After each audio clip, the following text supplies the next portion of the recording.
Хозяин Белого дома преподнес неприятный подарок хозяину Кремля. Наихудшие прогнозы сбываются. Очередной рекорд украинских дроноводов. Так далеко в тыл агрессора БПЛА ВСУ еще не залетали. Безнаказанность закончилась. НАТО реагирует на российские самолеты-нарушители по-новому. 1000 дел по самым суровым статьям. Российские суды против российских военных. Блестящая спецоперация. Кто заставил опытного пропагандиста писать гадости о руководителе России? Рубрика «Вы не поверите». Гадюка умерла, укусив человека. Эксклюзивные подробности только у нас. И многое другое. Самые важные и срочные новости. Эксклюзивные подробности. Вы смотрите информационный выпуск «Нехта». Оперативно о событиях в Украине, России, Беларуси и мире. Раньше и понятнее других. Все, что нужно знать сегодня. То, о чем много говорили и писали в последние недели, подтвердил лично Дональд Трамп, несмотря на недавний скепсис, который высказывали западные СМИ и даже некоторые украинские эксперты. Президент США заявил, что передача Украине ракет «Томагавк» – дело почти решенное. И я, можно сказать, уже принял решение. Правда, есть еще одно «но». Думаю, я хочу знать, что они с ними сделают, куда они их отправят. Наверное, мне придется задать этот вопрос. Как обычно, Трамп снова отметил, что эта война никогда не должна была начаться, и назвал ее плохим решением с обеих сторон. Никто не видит в войне России с Украиной ничего хорошего. Никто. Это было ужасно. На этой неделе они потеряли более 7000 солдат. И так каждую неделю они теряют 7, 8, 5 тысяч человек. Похоже, Трамп проигнорировал недавние ремарки Владимира Путина о возможных поставках томагавков. Я уже сказал, что это приведет к разрушению наших отношений, во всяком случае наметившихся позитивных тенденций. Ранее, во время выступления на пленарном заседании Валдайского клуба, Путин несколько раз высказывался о томагавках с плохо скрываемым беспокойством. Могут томагавки нанести нам ущерб? Могут. И особенно обидно, что все это в день рождения Владимира Путина, а Трамп вместо того, чтобы поздравить, говорит о подарке Владимиру, но Владимиру Зеленскому.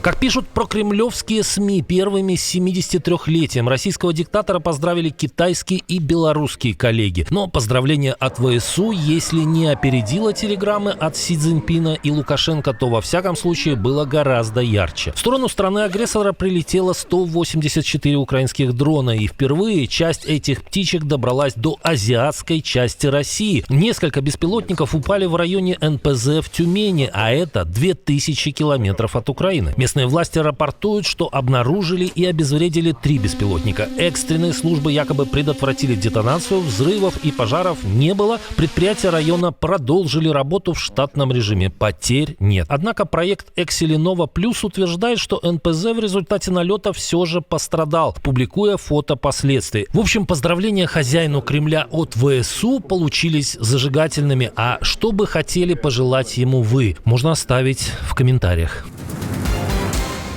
Истребители НАТО на прошлой неделе 3 дня подряд поднимались в небо для идентификации и сопровождения российских самолетов, нарушивших правила полетов над странами Балтии. Об этом сообщает Министерство обороны Литвы. 30 сентября Альянс перехватил 2 транспортных Ан-12, летевших из Калининграда в материковую часть России. У самолетов были включены радиолокационные ответчики, но не было плана полета, а радиосвязь велась только с региональным центром управления. В этот же день по тому же маршруту двигался Ан-72 без плана полета. Его сопровождали 4 Су-30 и 2 МиГ-31. Самолеты без включенных ответчиков и радиосвязи. 1 октября истребители НАТО поднимались для сопровождения российского разведывательного Су-24МР. Миссию по охране воздушного пространства стран Балтии НАТО выполняет с баз в Литве и Эстонии. Захватчики снова наседают. Российские войска оккупировали село Малиевка в Днепропетровской области и продвинулись вблизи нескольких населенных пунктов на линии фронта в Запорожской и Донецкой областях. Об этом пишет портал Deep State. По данным аналитиков проекта, успехи оккупантов зафиксированы возле Новоивановки и Охотничьего в Запорожской области, Воронова в Днепропетровской области и Белой горы в Донецкой области.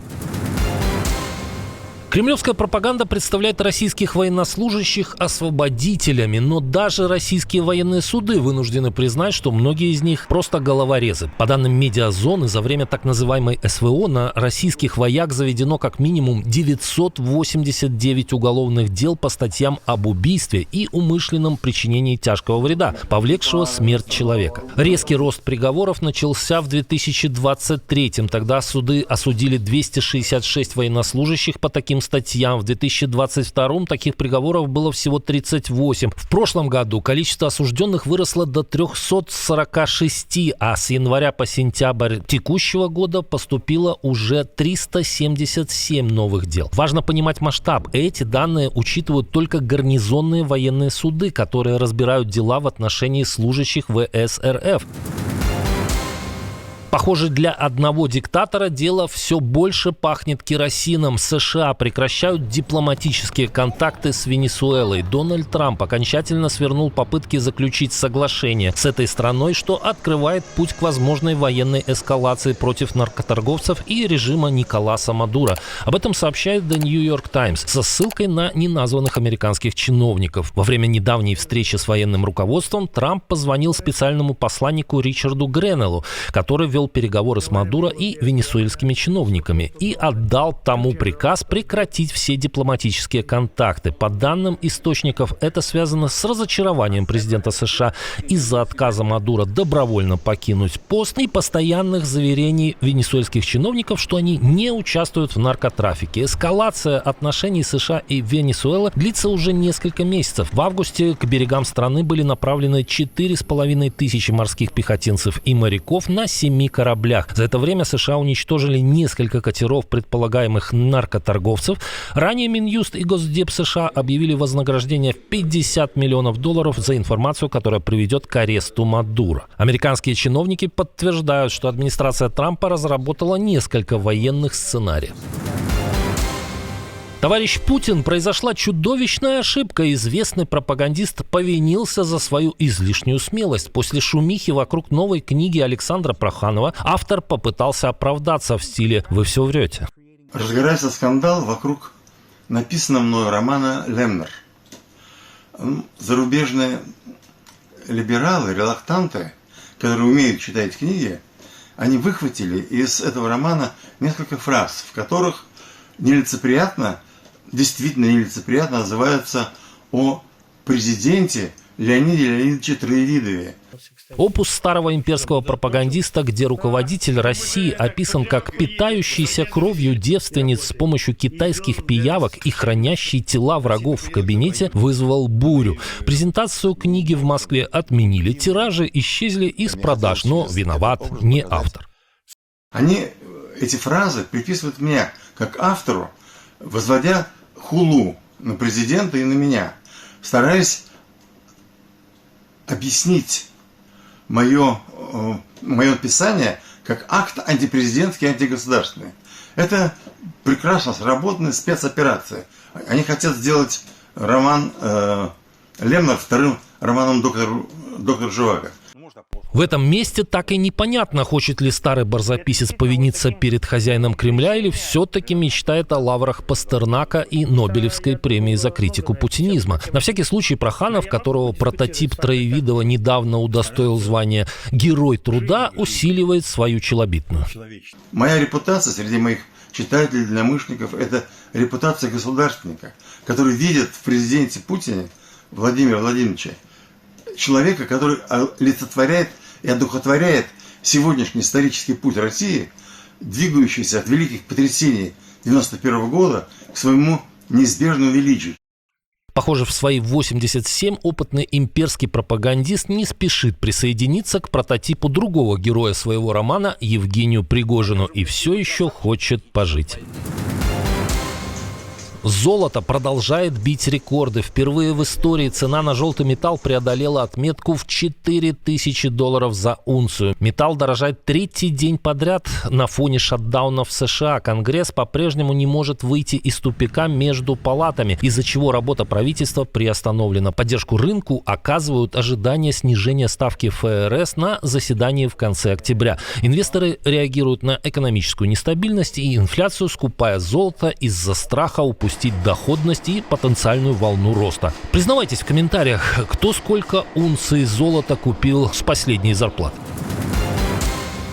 Если собака укусила человека, это не новость, а вот если человек укусил собаку, так гласит известная поговорка, и именно такое известие у нас для вас есть в этом выпуске. В Хорватии гадюка укусила местного жителя и умерла. А все потому, что в крови мужчины содержалась огромная доза алкоголя, а пострадавший отделался легким испугом, потому что спирт в крови нейтрализовал действие яда. Это сообщение хорватского портала Newsbar перепечатал ряд российских изданий: Газета.ру, Life.ru, Комсомольская правда и даже РИА. Не удержался и белорусский гостелеканал ОНТ.